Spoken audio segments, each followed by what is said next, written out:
Before I begin this episode, I'd like to cover the remaining pathway of Yggdrasil that I forgot to cover in the last part. That being the blue to pink pathway near the boss gates. It's the one where you need to rapidly descend and avoid all the force beams. It's honestly not that bad, actually. And remember the pink teleporter that took me directly back to the beginning of the stage when I walked into it? Apparently, it's directly left of the boss gate. Well, that's all I have remaining to cover of Yggdrasil. On to the episode itself. Greetings everyone, my name is Zetterville, and welcome back to my Let's Play of Make a Good Mega Man Level Contest 2, or Magmal 2 for short. During the last part, I completed all 3 routes of Yggdrasil, so in this part, I'll hopefully complete all of the remaining levels in Tier 2, if all things work out hopefully. Starting out with this level. In 71st place is Rush City by Qazcake, with a score of 15.8. As you may recall if you played Magmal 1, Qazcake was the developer of the infamous level City War. So let's see how they improved. And apparently this level has 2 exits. Already we have more consistent graphics and consistent looping, so that's good. Okay, we start off with these shotmans. And we have a killer bullet over here. The rain texture isn't working for some reason. The musical track sounds a bit soothing as well. Okay, we have cars here. I somehow jumped right into that Crystal Joe. So far, so good. We're being introduced to the enemies in a slow, nice fashion. I get the feeling there's something on the other side of this place. And I was right. We actually have a large energy pickup, a life pickup, and small weapon pickup. I get the feeling that the background should be animated. Oh, there was a surprise Apache Joe over there. It's not as bad as some of the previous stages though, thankfully. I gotta keep jumping into the explosions of the killer bullets though. Okay, we have that. I triple hit it somehow. So far so good, the stage isn't that difficult. Oh wow, a Rider Joe. I didn't expect to fight them here. And apparently the musical track has voice work. That was an odd placement of a bow bow. Well, it acted like a wall, so I suppose it sort of worked. Oh goody, now we have the bladers. Oh, I thought I was gonna die over there. At least I have the charge shot to make it a bit easier. I see you over there, Fan Fiend. I probably should just be using the Hornet Chaser. Oh wow. Again, I thought I was gonna die over there. I'm not sure how you're supposed to make that jump. Oh, I think you need to respawn the Fan Fiend in order to make it. Is it just me or is the background here flickering a bit?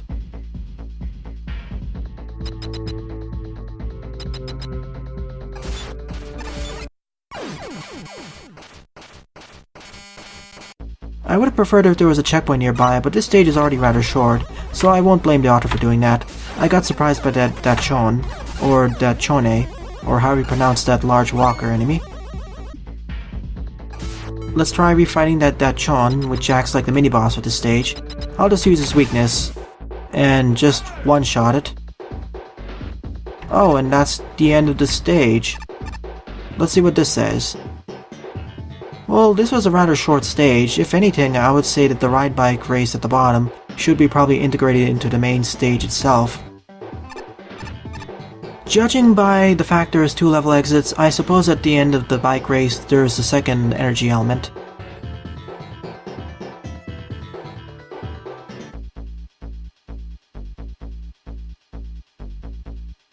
So this is actually Earthworm Jim music. That explains the style. And now I recognize the tile set.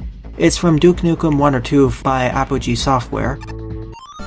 Well, I completed the first route at this stage, so I'll cut to the beginning of the second route.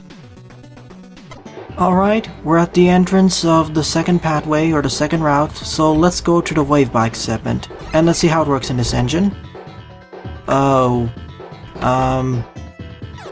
Okay, I don't think the level designer thought this was supposed to happen. I just somewhat glitched into the wall over here, and because there's no collision, I'm pretty much just breaking the challenge. And there's a level exit, and now I'm just stuck. Well, drat. This has become a cheat run because I can't get out of here. You're supposed to write it down over there, but... well, you saw what happened. Let's do it the correct way this time, hopefully.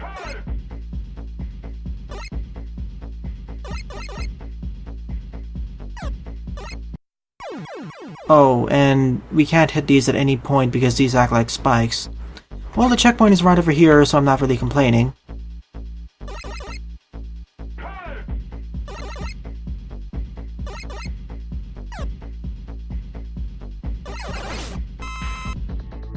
Plus, we can potentially damage boost off of these Sniper Joes, or Rider Joes. Oh, and that was a very easy ride bike segment, or jet ski segment. I was expecting something much harder, especially with the reward we're getting. Oh well, I'm not complaining. After Yggdrasil, I'll take these easier stages. Let's see the results. Oh, by the way, if I didn't mention this earlier, in order to see the leaderboards for each level, just press down once you complete a stage, or even if you don't complete a stage, if you press down when on the teleporter, it'll allow you to see each of the best times.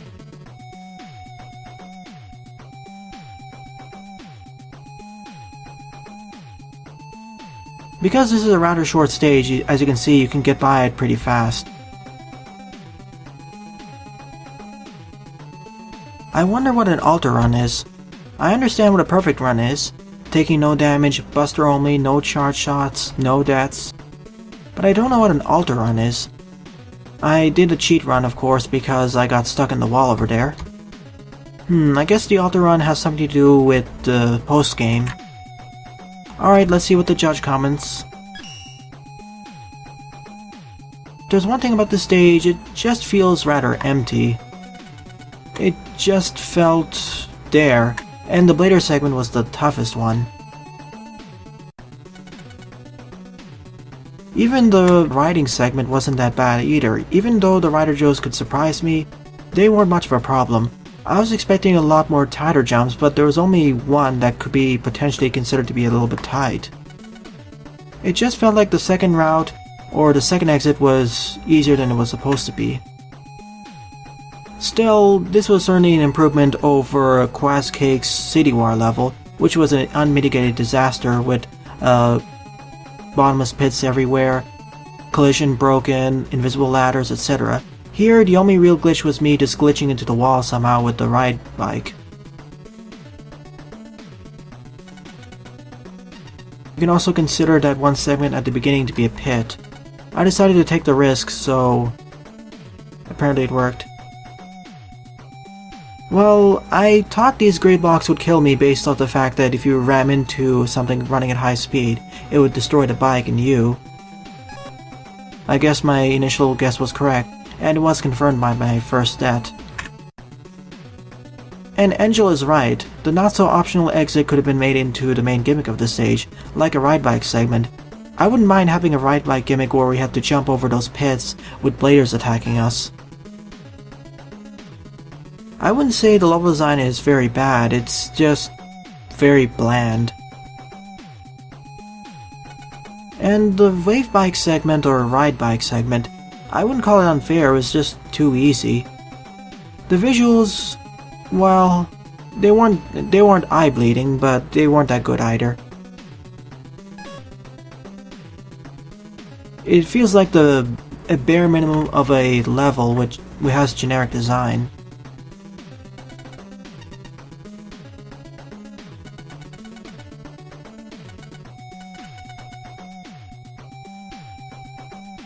Oh, and apparently the Chone was supposed to act like a boss fight. It was one room before the energy element, so I suppose it makes sense.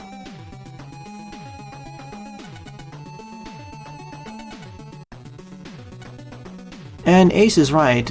The only difference between picking up both elements is just the wave bike segment. There's nothing that's changing, there's no shortcuts. If there's one thing you should try aiming to do when you create levels with alternate pathways, or multiple exits, is make it so that going to another exit instantly or very quickly near the beginning makes a difference between the stage areas that you'll be traversing to. In other words, if you go to another level exit, or try going for another level exit, the pathway you take should be a bit different and not retread the same ground for the most part. Time to dive into this dirty water. I guess I'm going left. In 78th place is Gigavolt Man by ThatOneEnder with a score of 17.2. Ah, goody, the first stage of this part or tier that actually has noble nickels. In this case, 3 of them.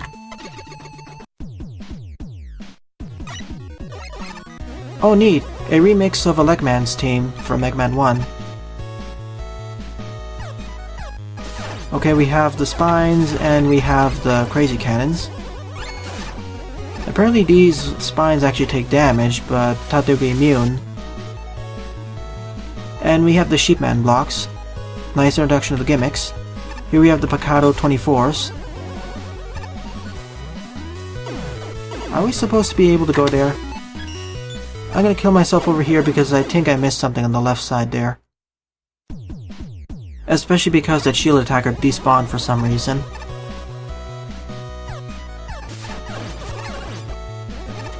And yes, you can kill off these spines with certain special weapons. Like for example the wheel cutter. I find it odd though, it said I dealt 3 points of damage when I used the charge shot against the spine, but it didn't destroy it. Whereas when I used the wheel cutter on the enemy, even though it dealt 2 points of damage, it instantly destroyed it. Nope, there's nothing there. Apparently the shield attacker somehow despawned. Oh goody, we have the bombs now. Well, only one of them spawns at a time. Now we're introduced to the springs and Platman platforms. I see this challenge.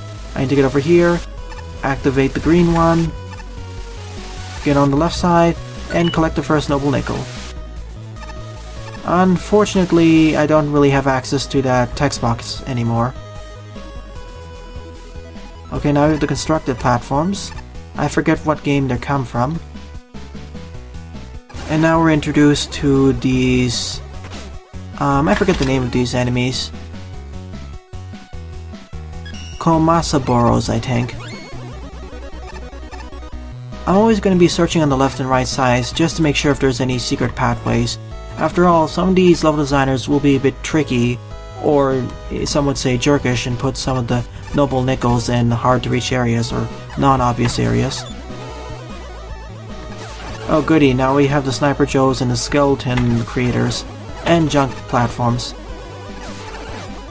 One more shot should do it. Not to mention we have all these elect beam traps. This is making things a bit harder. Of course I have stuff like the super arrow to skip these. Down we go. Oh, there's a noble nickel, but we have gotta be a little bit careful with this guts platform, especially with the elect beams. Well, this is certainly a neat challenge, although you can quite easily circumvent it by just using the super arrow. Oh, and these platforms are solid from the bottom, it seems. I think it is. I'm just gonna take the easy route. Is there anything over there? Apparently not. There we go. Of course I could do this by myself and just climb up these Gutsman platforms, but I want to take the easy route. Oh, and by the way, someone informed me that there is a secret in this room. Somewhere, like a hidden ladder or something, which I will search for once I defeat the boss. I get the feeling it's somewhere up here, so... Ah, there is something. I didn't expect to be just on the right, I thought it was going to be on the left side of the room. But by doing so we get a whole bunch of special weapons and maxed out our E-tanks. Well, I guess this is a stage to visit if you want to refill your E-tanks for free. Let's talk with the Bad Cameo. You're welcome, ThatOneEnder NPC. I was hoping you would say more as we collected more and more items, but guess not. Well, at least we're really well rewarded for going through this segment. That I do appreciate. I guess that item box we skipped earlier would actually tell us that there was a secret.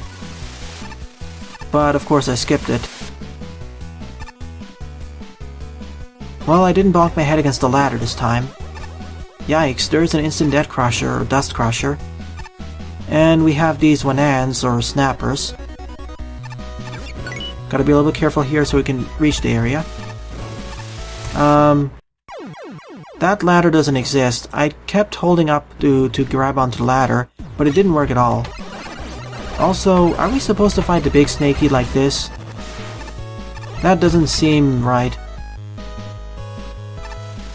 Also, we can somehow jump above the ceiling without bonking our head against it. That I do approve of. Makes it a lot easier. Come on, I know I can use the wire adapter. Isn't there a collision box over there? Oh well, I'll just use Rush Coil to skip this. I swear there was supposed to be a collision box. I'm moving cautiously here because I expect there to be some bombs. Guess not. Just some Bobos, aka these barricades. I have a small suspicion there's something down there, maybe some extra secrets. I don't want to take any risks. Dr. Light. I guess this is taken from Mega Man 9. Also, there was a gap in the background over there.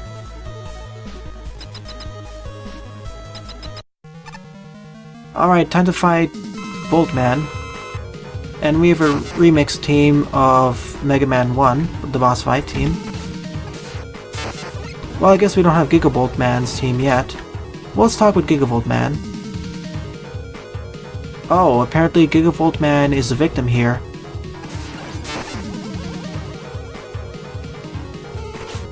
Ow, he deals a lot of damage per shot.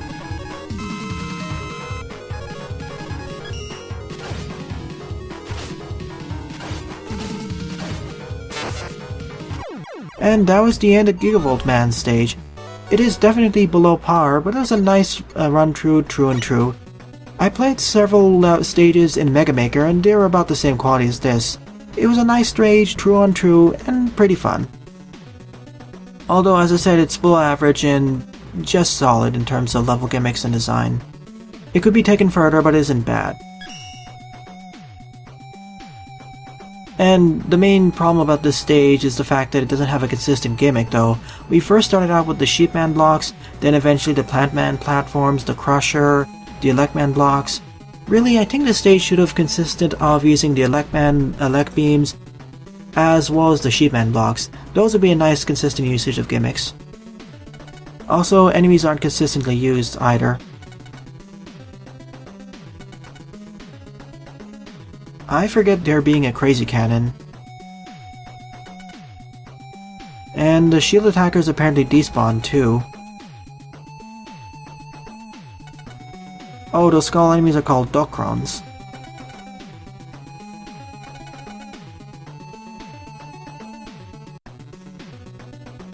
Wait a minute, apparently that Crusher from Mega Man 10 actually crashes the game. That's really strange. I'm not sure if it's an engine bug or the level designer's fault. Oh yes, when I respawned after my first death, or second death rather, the Snakey still respawned for some reason. There probably should have been an extra green transition to make it so that players wouldn't accidentally respawn it. I don't know, I could get by the stage by just using the Mega Buster. This isn't like Yggdrasil or Rush City where one or two jumps are rather difficult to do without special weapons.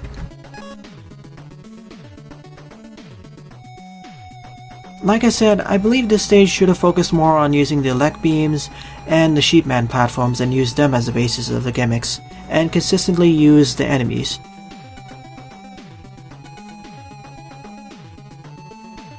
Oh, apparently that dialogue box I did will actually not spawn in if you kill off Volt Man first. This is one of those stages I would rate to be below average or average if it was made in Mega Maker, but because of all the possibilities in this engine, this would definitely be rated below average. I'm harsher on the levels here because you have a lot more flexibility and a lot more tools you have at your disposal to make better Mega Man stages. Whereas in Mega Maker, you're rather limited in comparison. That's why I'm more lenient on levels designed over there in Mega Maker compared to this one. Not to mention several stage bugs can be fixed because you can recode objects here, which isn't possible in Mega Maker.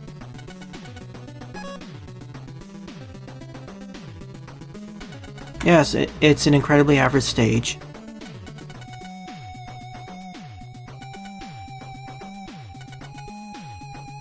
Oh, that was the ladder I got stuck on. Apparently the Gutsman lift Noble Nickel may be impossible, based off of the timing. I already know, when I made my level Conveyor Mayhem, I had to double check and test all my conveyor belts several times, several hundred times in fact, before I made sure that everything would work consistently enough and so players wouldn't get stuck and be forced to use special weapons.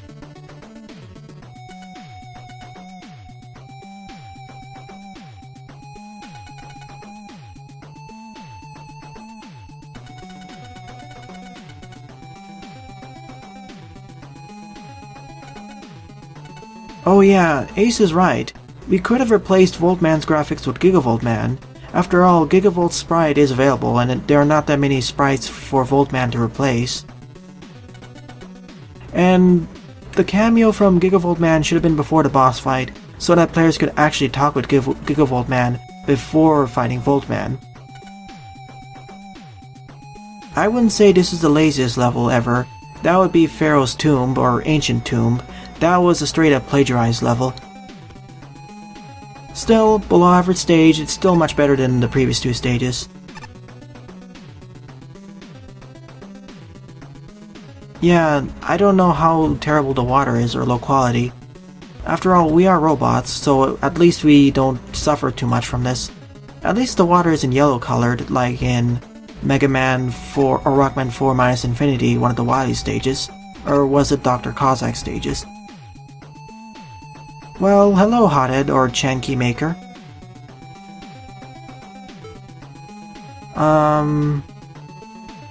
Well, for one, you're a fire-based enemy standing right in the underwater. Why isn't the water extinguishing your fire? Oh well, Mega Man physics. It should cause a stream of bubbles.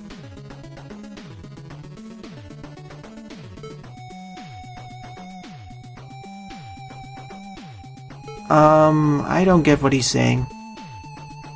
Your family of enemies was rather annoying in Rush City. Unfortunately, there's nothing here. Sorry, Dive Man. No treasure here, just mostly below average stages. Or worse. Okay, in 69th place is Dragon Lab Lair by NatNat Gaming 101, with a score of 18.6. Only one exit, so let's see what this level has to offer. And immediately we're introduced to the Galaxy Man team. Again, didn't think to replace it. After several stages where the level authors actually had the decency to replace the default music, now we're back to Galaxy Man. And I know these are destroyable. I just need to figure out which special weapon is supposed to destroy them. It's the Triple Blade, thankfully. So let's collect the E&M tank. Apparently we can only have one M-tank at a time, unfortunately, and I don't think we can upgrade that either. That would be so helpful in several segments. Or at least give me the ability to carry W-tanks, or weapon tanks. That would be so helpful in several stages. Okay, we're introduced to the Mad and Sniper Joes, fair enough. And now we have the Wenans. And the spring enemies. The Slash Claw works, although the Wheel Cutter would work better against it. After all, as I mentioned in part 1, by default, all enemies, mini-bosses, and bosses in the dev kit have certain weakness affiliations and certain strengths, aka some enemies or foes are stronger against certain special weapons, some are weaker against certain special weapons, some are neutral. We have 4 special weapon usage here, but I'm not really complaining that much. Here we need to use the Flash Stopper, and I failed at it completely because I didn't get access to the bolts over there. If there's another thing I would like to compliment the engine designers for doing, it's the fact that now most of the blocks that are destroyable are color-coded and match the color, or closely match the relative color of the special weapon that destroys them. Because before in Magma 1, it could be a little bit difficult determining which special weapon would destroy each block. For example, we had the Fair Shot destroying certain ice blocks, whereas the Solar Blaze destroyed other ice blocks. So that inconsistency was fixed over here, thankfully.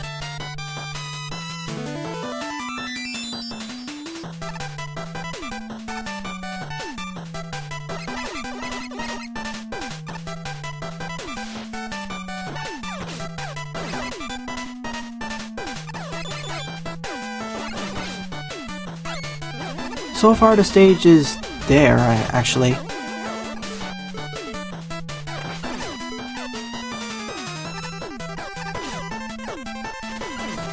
I want to use the slash call over here because it's super effective against them. Oh neat, we have the platforms from Ringman's stage. I'm almost dead too. Yikes. And apparently the new Shotmans are weak against the Wheel Cutter. I'll need to memorize the weakness affiliations if I really want to learn how to speedrun these stages.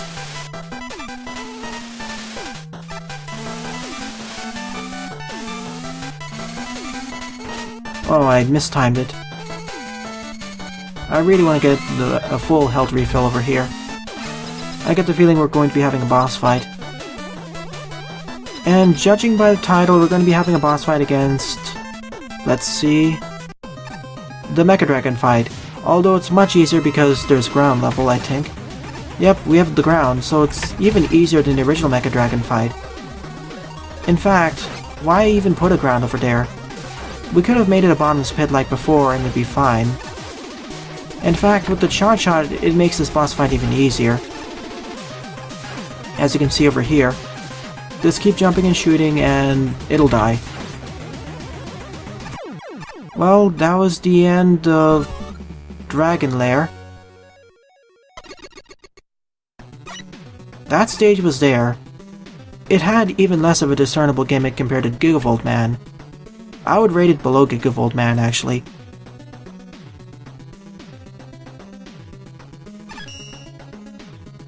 This stage also feels incredibly empty, and there seems to be random ideas thrown down here.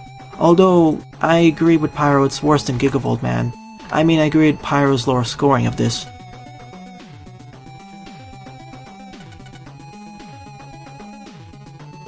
Wow, the Elect Man block room was actually forced.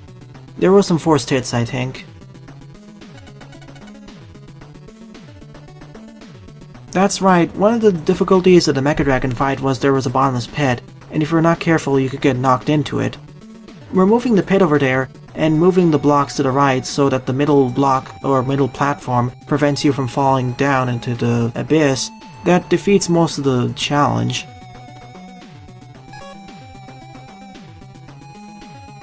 And I feel sorry for Jupi, and actually all of the judges, for all of the stages that forgot to change the default music track. There were more than a few, and it'll keep on happening for a few tiers actually.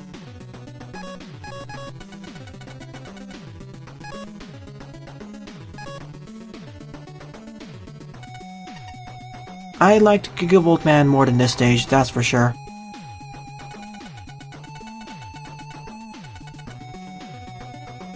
And I miss A-Spark's comic reviews. Some of these would be pretty hilarious. At least these comic reviews are replaced with essay-length reviews.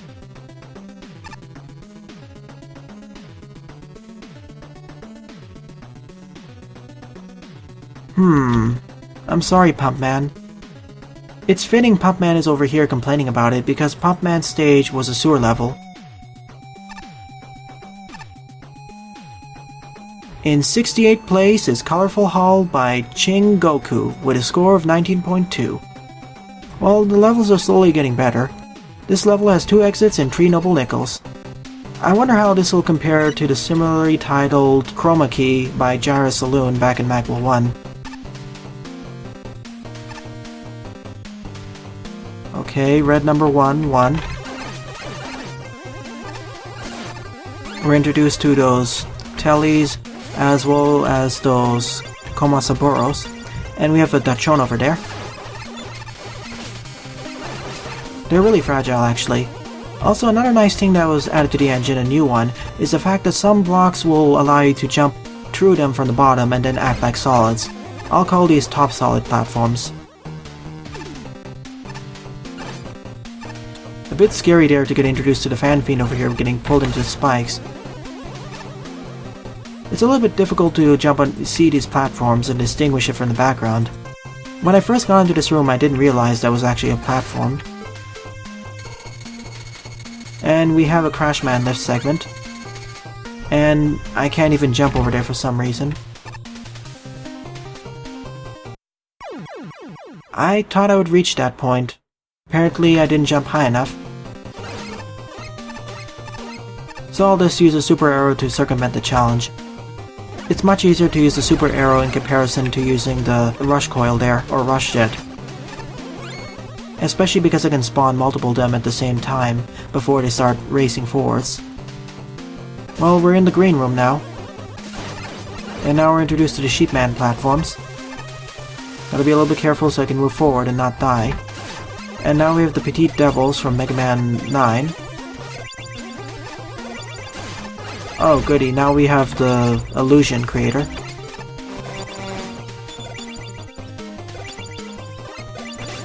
Whoa, I almost died over there. Come on, please despawn. Thank you, I was worried I was gonna die over there. Or, I mean, I was worried it was gonna be a bottomless pit. And this is the blue or purple room. The third one in the set, actually. Gotta be a little bit careful with the sliding. Some of the spikes do blend in with the background, unfortunately. If there is one thing I wanted to be more distinct with this stage, make the spikes or instant death hazards stand out from the general color scheme. I mean, they can follow the general color scheme of the stage, but make it so they're a little bit more distinct so you don't get caught by them by accident. Oh no. It's this type of stage, oh. Well, I got the Noble Nickel over there. I was worried I was gonna get hit by the spikes. And also, just like in Mega Man 9, the Hornet Chaser can pick up all of those pickups for me. This was kind of a jerkish move, or jerkish room if you wanted to go to Noble Nickel. Neat, we have oil now, and we need to use this as a platform in order to progress. I'm going to use Flash Stopper just in case. In Mega Man 6, if I fell on that, that would be instant death. I'm stuck here, unless I use special weapons. So here we go. I see you there, Subiel. Or Mouse. I also see you there, Crusher. I'm suspicious here, where this oil trail leads to. Aha! It leads right up to another Noble Nickel. Thank you for the smiley face there. I knew your trick. Gotta be careful to not to slide into those spikes, though. A little bit jerkish to slide right into that Subiel, but I don't mind it too much. Now we're in the yellow room, I suppose. Apparently the Jewel Satellite can actually destroy the spines. Well, that's good to know. Darn, wasn't fast enough. Now we have the Wall Blasters and Caterpillars.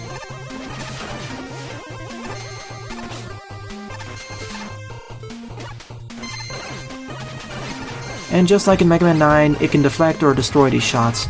Although it has been nerfed in comparison to Mega Man 9, where the Jewel Satellite was pretty much broken. It was the best special weapon in that game, I'd say. Now we're introduced to, oh boy, this segment, the Guts platforms.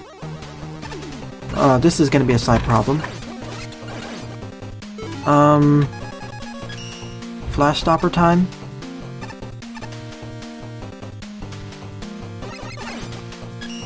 Oh darn. All these lyrics are gonna make this so much harder. Especially when I fall all the way down. Well, I have 90 tanks, so I will be utilizing them.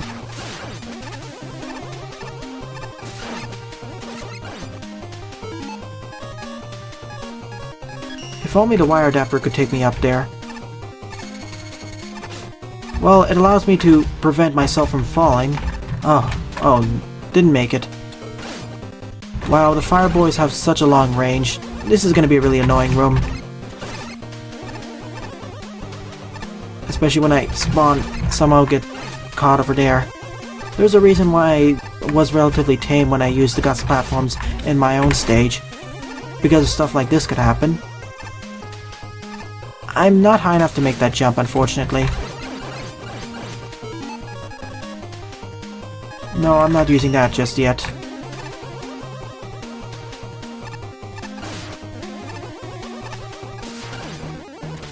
I get the feeling I'm going to be stuck in this room for a while.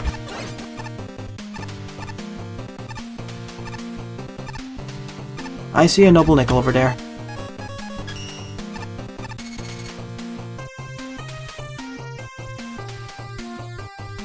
And that's not how I intended to do this.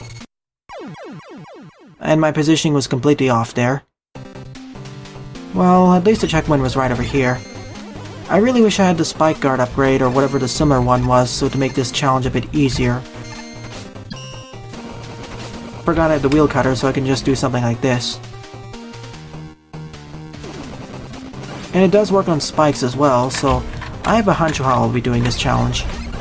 Let me just despawn all of these tellies.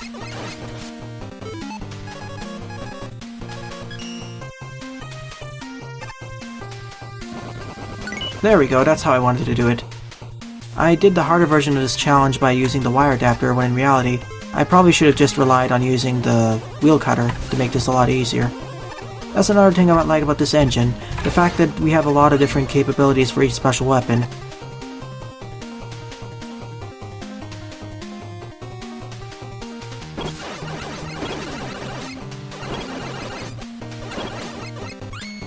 We have a split pathway over there. Do you want to play a memory game? Yes, go down. No, go right. I guess this is where the pathways split up and where you can complete the stage in a different way. I will return back to here once I complete the first level exit. And I guess the level designers or judges are going to nail the stage for that, especially because the split pathway ends up being just at the end of the stage, so the players have to repeat the entirety of the stage, or most of it, before they get back to the split. Well, I do like the fact that the boss music is different from the default one. And we're fighting Guts Man. What's his weakness? Not that, of course. Fast Stopper seems to be pretty good too. What is his weakness then? Well, I have an E-Tank, I'm going to be using it. I know I'm going to be getting a lot more in the future. Jewel Satellite? Seriously, what is Guts Man's weakness?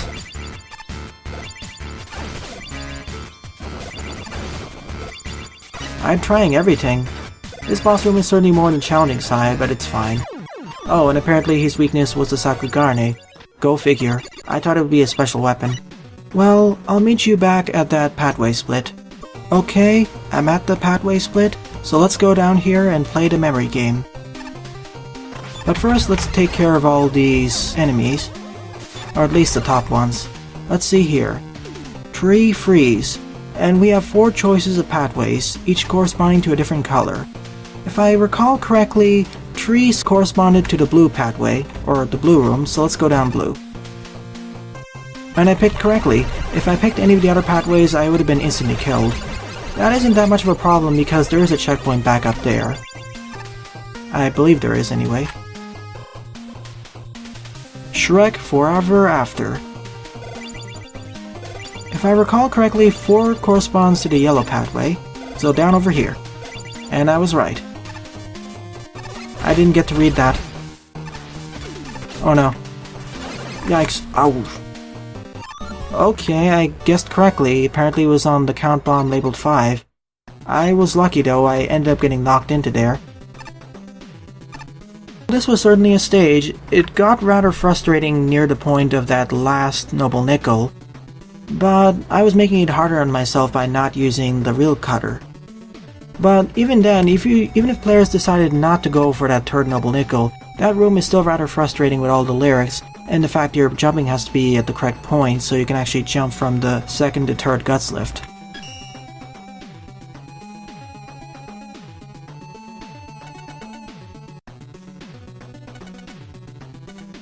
And as you saw over there, you can end up sending the Pooker to the left where it's stuck, and you'll be forced to use a special weapon, otherwise you'll die.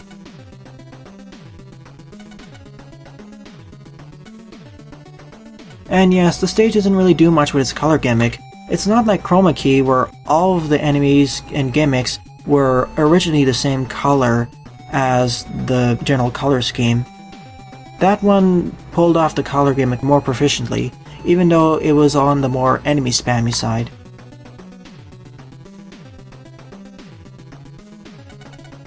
And yes, even though we were at the red part of the stage, we didn't have red colored enemies. We only had a red colored tile set in background, whereas in Chroma Key, with the blue segment for example, all the enemies, gimmicks, backgrounds, tile sets had a blue sheen. Really? I understood that at the first attempt, especially with the puns, and I realized it based off the hint monitors labeling 1, 2, 3, 4 and a corresponding room color. Oh, and the platform on the third sign isn't actually solid. I thought I somehow just missed it by falling on the wrong side. So I guess I was lucky to get it in the first attempt.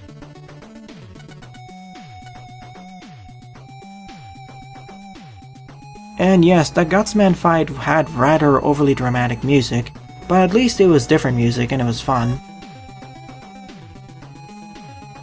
The yellow part with the Gutslift segments, that was a huge difficulty spike in comparison to the rest of the stage, and it wasn't introduced well. And I agree with Jupy that the blue section's spikes were too blended into with the background. Wow, even Jupy fell through some of the spikes. That's kind of hilarious.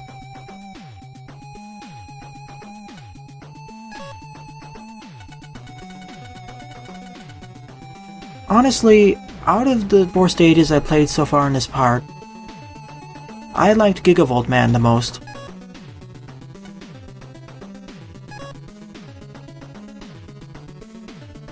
The stage started out fine, but it increased quite a bit, but then it crashed down when it got into the yellow segment.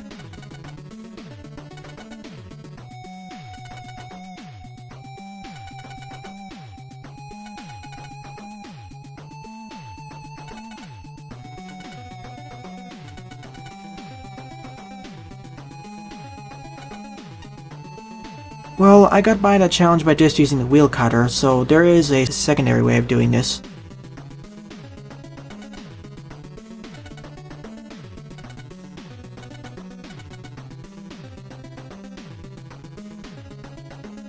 Yes, I said this before in the last stage, I believe. No, I said this back in the... was it the Ride Chaser stage of Rush City?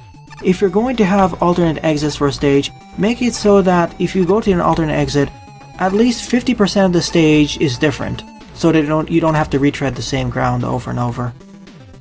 Well, I was hoping to complete the rest of this tier, but unfortunately I've been spending over 50 minutes in this part, so I guess I'll end it off here. So in summary, I completed 4 more levels in Tier 2. In the next part, as promised, I'll be completing Tier 2, exploring more of the hub world, and moving on to Tier 3. Well then, thanks for watching and have a nice day. Toodles!